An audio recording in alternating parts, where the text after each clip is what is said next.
Грција ја губи битката, а ние не смееме да се откажеме од засиленото влијание во борбата за докажување на сопствениот идентитет.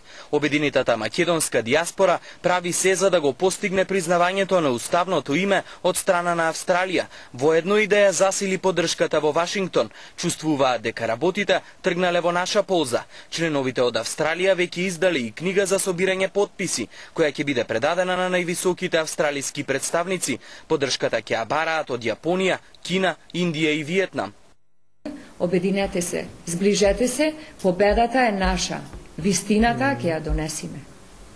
Ќе му ставиме крај на грчките лаги. Верувајте. Грчкото лоби многу е силно, тоа го знаеме, али сепак и колку да е силно, ние успеуваме и сме трн, ако можеме да кажеме, во тоа Грција што го прави во Вашингтон, во Брисел и во други краеви на светот. Членовите на македонската диаспора и директно ќе им помагаат на македонците.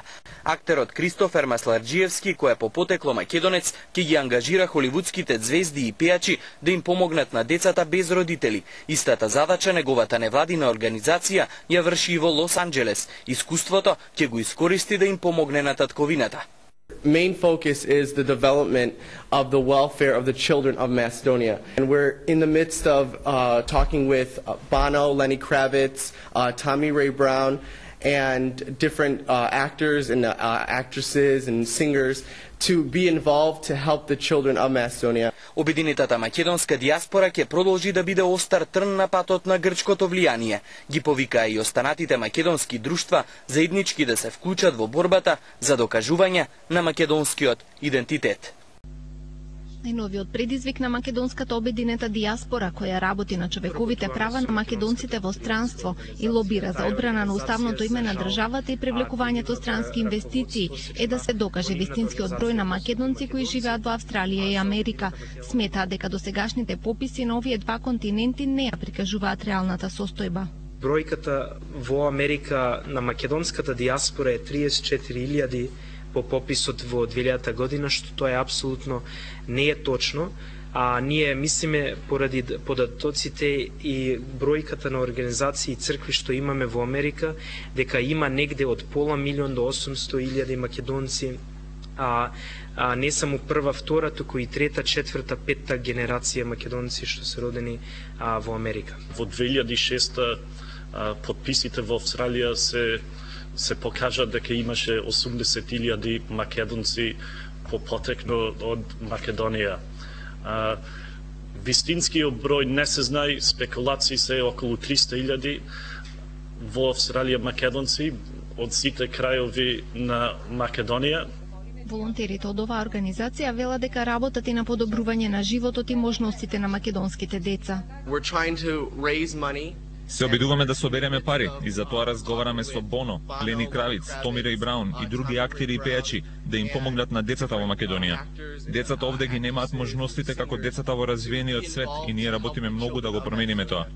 За работата на многобројните проекти, организацијата достига најголема помош добила од Турскиот совет на Америка, кои им одобриле грант од $150.000 за следните 3 години. Организацијата веќе им исплатила и $20.000 за 10 студенти по потекло од Македонија, кои сакаат да патуваат во Турција да ја запознаат нивната култура.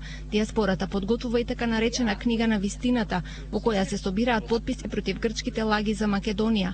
Книгата е пуштена да кружи меѓу студентите во Кина, Виетнам, Турција, Индија и Австралија, а собраните подписи ќе му бидат предадени на австралискиот премиер, од кого ќе се бара признавање на Македонија под уставното име.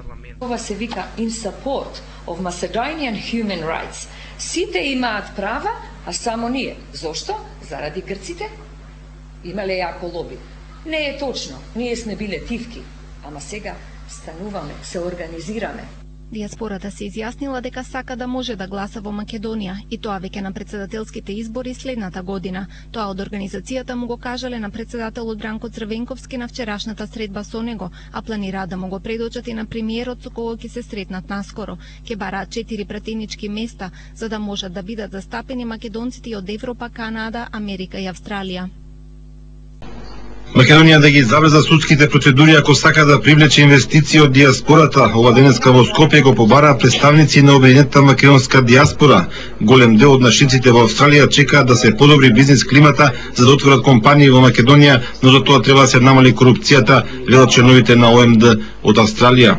Организацијата бара 4 наместо 3 пратенички места во новиот парламент. Доколку се усвои новиот изборен закон, пратеници во собранието треба да дадат САД, Канада, Австралија и Европа. Не сакаме да носиме одлуки за луѓето што живеат во Македонија, сакаме само да ја доближиме диаспората со матичната земја, велат во ОМД. За нив промена на уставното име на Македонија не треба да биде тема на разговор. Во Америка и во Канада грците се побројни, појаки и повеќе, мислам, средства донираат до политичари, а успеевме Америка и Канада да не признае и 124 држави да не признаат подуставното име, и мислиме дека што повеќе се одолкува овај спорот, вистината ќе продолжи и повеќе држави ќе не признаат и ќе сватат светот дека вистина целта на Грција не е тоа само името, туку да не постои македонскиот идентитет и народ. Што ќе му кажам на моето дете ако татковината си го смени името? Во очекување на одговорот на Европската комисија на писмото на премиерот Груевски, со кое тој од Баросо побара Брисел да влие на Грција да се почитува македонското малцинство во оваа земја, грчката министерка за надворешни работи со порака до македонската влада. Груевски може да информира кого сака, Европската комисија многу добро ги знае грчките позиции, изјавила Дора Бакојани.